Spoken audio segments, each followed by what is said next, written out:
So the whole goal of people, performance, and profits, this video cast is all about talking about those three items. How do we drive the right performance out of our teams, ultimately affecting the profits of our business? Often we have to look introspectively at ourselves as leaders and say, are we doing everything we can do?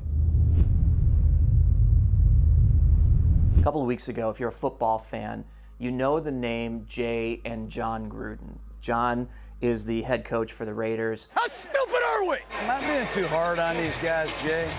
Jeremy? I got a reputation to try and live up to also.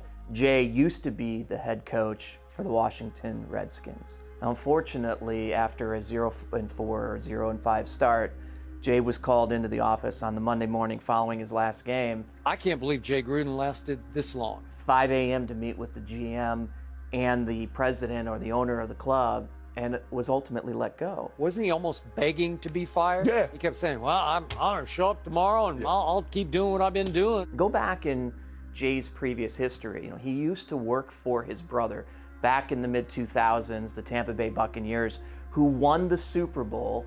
Jay was an assistant coach under his brother, John. Now, things changed as he became the head coach of the Washington Redskins.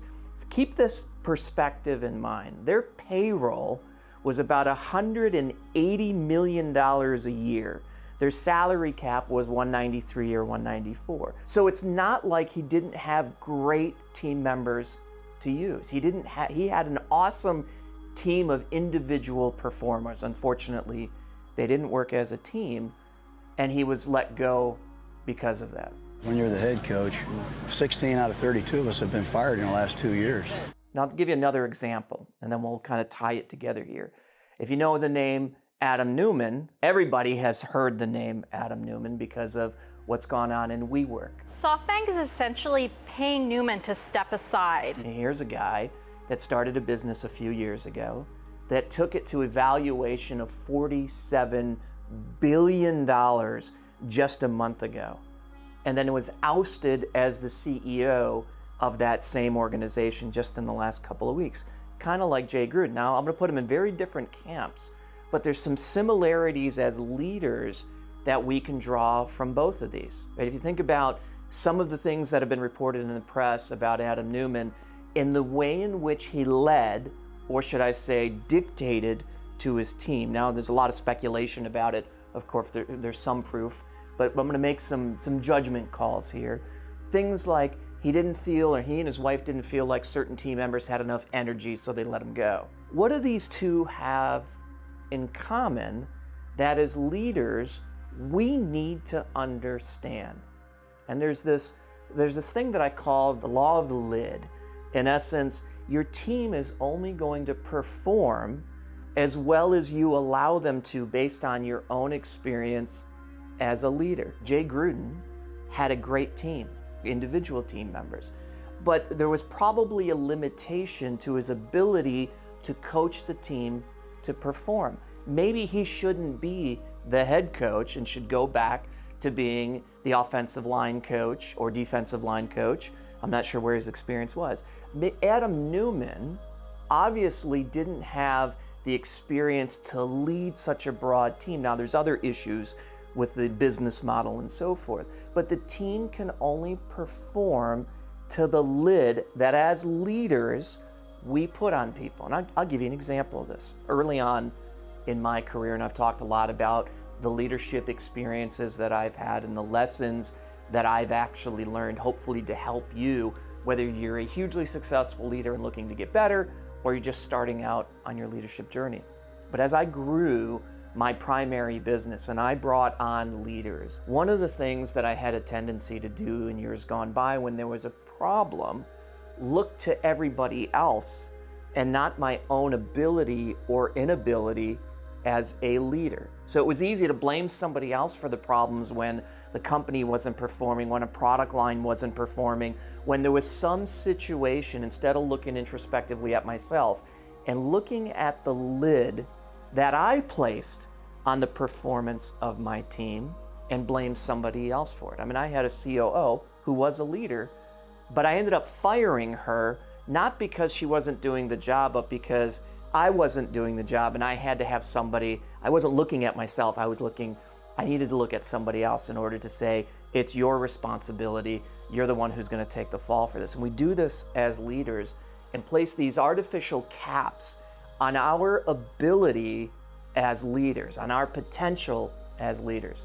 You know, when I was starting the business, it wasn't uncommon to work 60, 70, 80 hours a week. And that created a certain amount of success. And in order to be more successful, we often spend more time working more hours. But that doesn't compound success. If you're a leader, myself as a leader, if we increase our ability, if we increase our understanding of what it is to lead, we can actually pull back on the amount of work that we do and do better leadership to get our teams to actually perform.